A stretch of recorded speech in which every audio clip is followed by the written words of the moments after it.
तो ऐसी हमारी किशोरी जी, ऐसे हमारे ठाकुर जी, उनकी ब्रज में लीलाएं चल रही। ब्रज में आनंद, आनंद है ही ब्रज में उनकी लीलाओं के कारण है। ब्रज का सुख, ब्रज का जो रस है वो उनकी लीलाओं से ही तो है। और आज श्री ठाकुर जी ब्रज में बहुत लीला करते, पर अब श्री ठाकुर जी ब्रज में एक अद्भुत लीला करने जा रहे हैं। जो लीला ब्रज की पहचान है, ब्रज की माटी की पहचान है, वो लीला है महारास की लीला। रास के लिए भगवान ने आज अपने मन का निर्माण किया। श्री सुखदेव जी महाराज लिखते हैं कि ठाकुर जी ने आज रास करने के लिए मन बनाया। इस संसार में योगी कौन होता है, सिद्ध कौन होता है? जो अपने मन के हिसाब से नहीं चलता, बल्कि मन को आज्ञा देता है कि अब तुम्हें ये करना, अब तुम्हें वो करना है। सिद्ध कौन है? जो अपने मन मर्जी मुताबिक कह सके कि अब ये समय है, चलो थोड़ी देर अब हम अपने मन को कहें कि थोड़ी देर चिंता करनी है तुझे, कर ले, लेकिन सिर्फ 10 मिनट, उसके बाद तू मुक्त हो जा। और अगर उस बात को, उस आज्ञा को मन मान ले, वही सिद्ध होता है, वही स्वामी होता है। उसी को गोस्वामी कहा जाता है। गोस्वामी में गो मतलब इंद्रियां, जो इंद्रियों का स्वामी बन जाए। गोस्वामी तुलसीदास, रूप गोस्वामी, सनातन गोस्वामी, जो अपने इंद्रियों का स्वामित्व स्वीकार कर लेता है, वही गोस्वामी बनता है। और यही उनकी पहचान है। तो भगवान ने कहा कि चलो आज रास करना है, इस रास को ब्रज की धरती पर उतारना है, तो इसको बनाने के लिए, इस लीला को मन चाहिए। तो योग माया मुपाश्रित, योग माया के आश्रित होकर के भगवान ने मन का निर्माण कराया।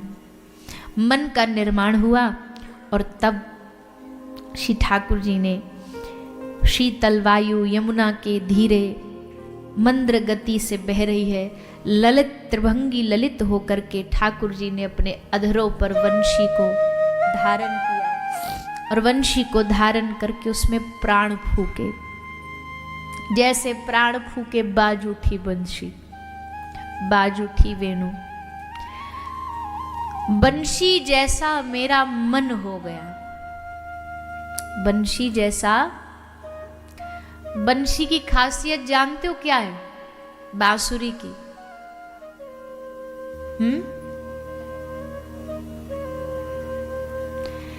एक तो बांसुरी भीतर से एकदम पूरी खाली है, रिक्त है, उसमें कुछ भरा नहीं, पोली है एकदम।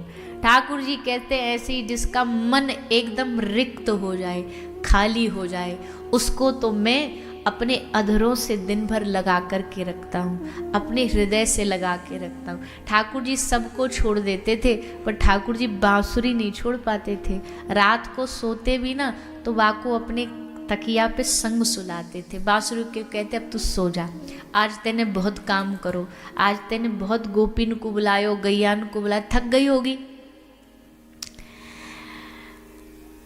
पद चापत दो कर से, ब्रज की गोपी कहती है ये बांसुरी बड़ी नाटक करती है।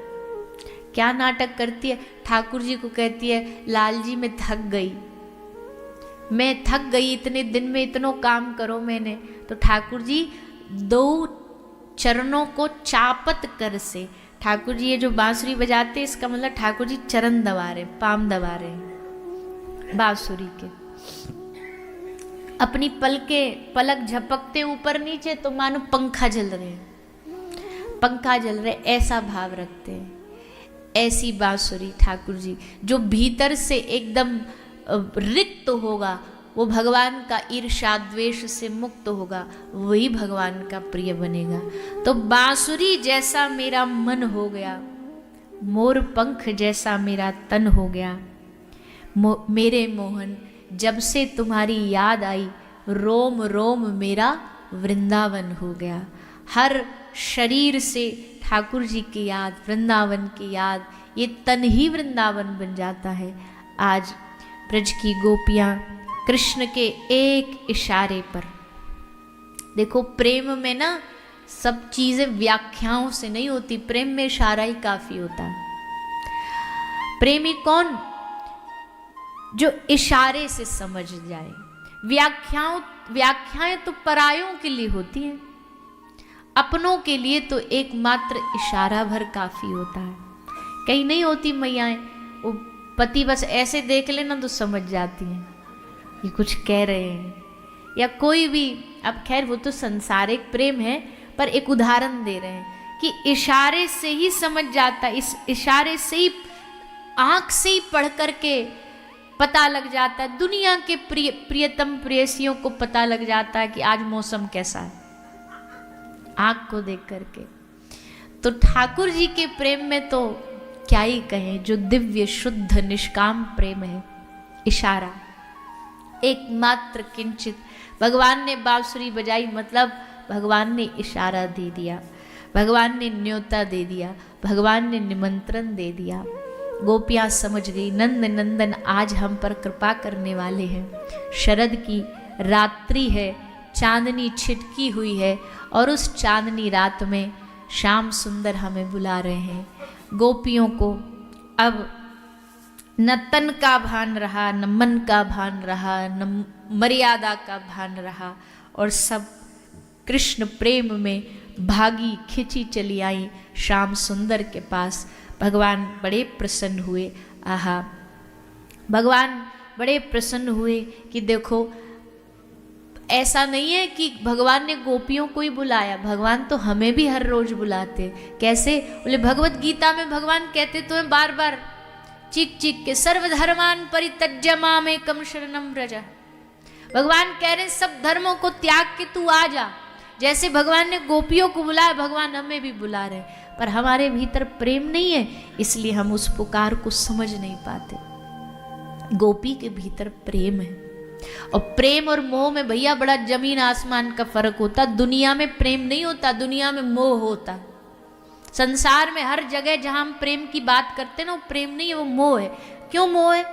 क्योंकि मोह में, इसको बड़े साधारण तरीके से समझाएं तो एक होता है चेटा और एक होता भंवरा। चेटा जो होता है वो मिश्री से एकदम चिपक जाता है। अब आप उसे अलग करने की कोशिश करो, चींटे को मिश्री से, चिपक जाएगा। यहां तक कि अलग करोगे टूट जाएगा, आधा उसका शरीर टुकड़े टुकड़े में हो जाएगा, पर छोड़ेगा नहीं उसको। अब उसमें वो अपना भी नाश कर लेता है, और वो जो वस्तु पदार्थ है वो आगे भी किसी के लिए काम नहीं आता। वो मोह है। पर प्रेम, प्रेम की परिभाषा दी जाती है भौरे की। भौरा क्या करता है? भौरा कमल में रहता है, कमल का पराग चूसता है, और फिर संध्या होते होते कमल बंद हो जाता है। बंद हो जाता है तो अब भौरा में जानते हो कितनी ताकत है। भौरा चाहे तो लकड़ी में छेद कर सकता है, लेकिन वो एक कमल को नहीं छेद पाता।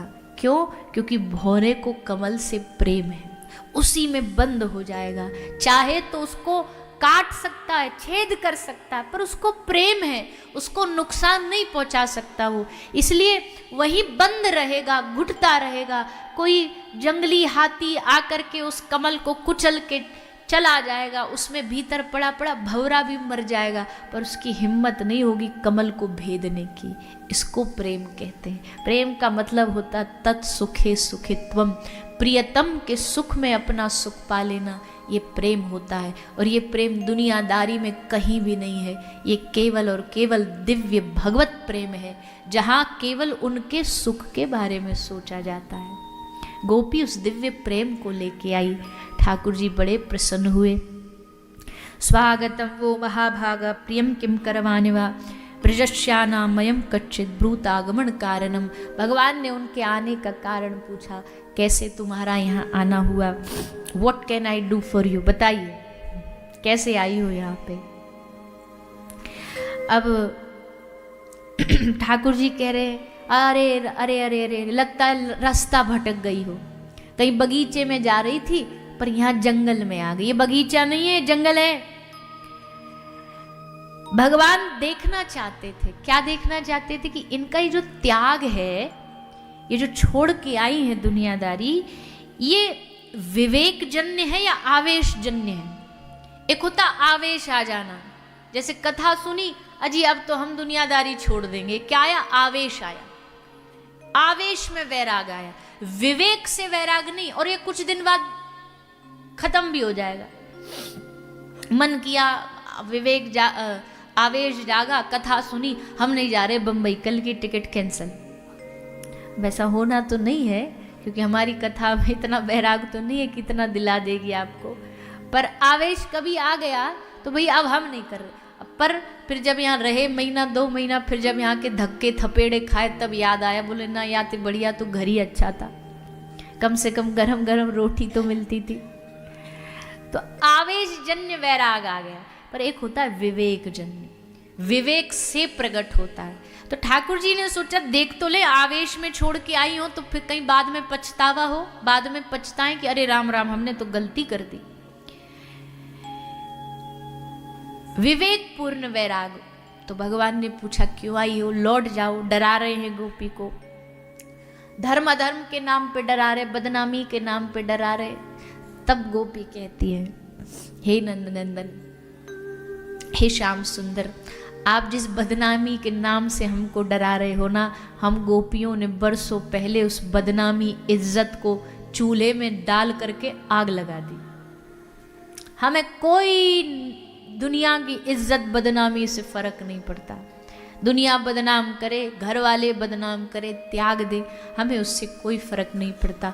क्यों? हम जानती हैं हम अधर्म के रास्ते पर नहीं हैं।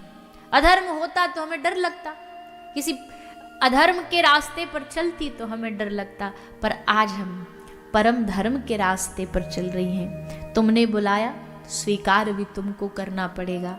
अब फिर जैसे मीरा ने कहा ना, जहाँ वो खड़ी है वहाँ से वापसी का रास्ता नहीं। भक्ति एक ऐसी जगह है जहाँ एंट्री है, एग्जिट नहीं है। एग्जिट का कोई दरवाज़ा बना ही नहीं है भक्ति में। हाँ, एंट्री करने में जन्मों जन्मों लग जाएंगे, पर एक बार अगर एंट्री हो गई तो बाहर का कोई दरवाज़ा मिलने वाला नहीं है। तो सोच समझ करके भक्ति के रास्ते पे पग रखना चाहिए, क्योंकि यहाँ वापसी नहीं होती। एक बार डूब गया तो डूब गए।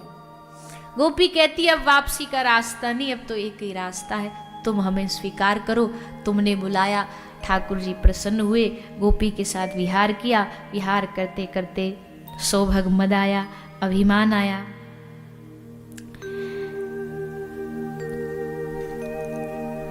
तासाम तत्सौभग मदम, सौभाग्य का अभिमान आते ही भैया सावधानी हटी। भक्ति का रास्ता भी ऐसा है, यहाँ जरा सी असावधानी अभिमान पैदा कर देती है। लंबा रास्ता है, पहाड़ियों के रास्ते पर जा रहे हो, बद्रीनाथ जा रहे हो, केदारनाथ जा रहे हो, नीलकंठ जा रहे हो। ड्राइवर कुशल चाहिए, एक्सपर्ट ड्राइवर चाहिए। नेक झटका आया तो काम तमाम, सब धरा रह जाएगा। यहाँ सावधानी बहुत जरूरी है। एक क्षण की नींद कई घंटों की यात्रा को मिट्टी में मिला सकती है। क्रिकेट मैच में एक कैच छूटा तो सारे गेम को बदल सकता है। भक्ति में भी अगर इतना सा चूक हुई, अभिमान आया, तो सारा परिश्रम, सारा साधन, सारी मेहनत नष्ट हो सकती है। इसलिए सावधानी। गोपी के हृदय में अभिमान का प्रागट्य हुआ। वैसे तो हमारे ब्रज में कहते गोपी अभिमान कर नहीं सकती, पर भगवान ने सोचा इनके हृदय में जो प्रेम छुपा हुआ है वो छुपा नहीं रहना चाहिए, वो जगत तक प्रकट होना चाहिए, लोगों को पता लगना चाहिए। वो कैसे प्रकट होगा? जब मैं इनको विरह दूंगा। तो आज भगवान गोपी के इस मान को देख करके अंतर ध्यान हो गए। प्रभु अंतर ध्यान हुए और उनके जाने से गोपी के हृदय का भाव निकल करके गोपी गीत के रूप में बाहर प्रकट हुआ। विरह सजा नहीं है, विरह मजा है। विरह में आनंद है, लेकिन उस विरह से हृदय की प्यास बाहर निकलती है, पुकार बाहर निकलती है। जैसे जल के बगैर मछली तड़पती है, जैसे जी नहीं पाती है, वैसे आज ब्रज की गोपियाँ सुन रही सखियाँ मेरे दिल की बतियाँ, बिन दर्शन कन्हैया नित बरसत मोरी अखियाँ। सुन रही सखियाँ नैना बरसे कैसे, जैसे सावन बरसे दिन रतियाँ, मन तड़पे ऐसे जैसे जल बिन मछुरिया। जैसे जल के बिन मछली तड़पती है, वैसे ब्रज की ये सारी गोपियाँ आज ठाकुर जी के विरह में तड़पती हुई भगवान को पुकारती हैं।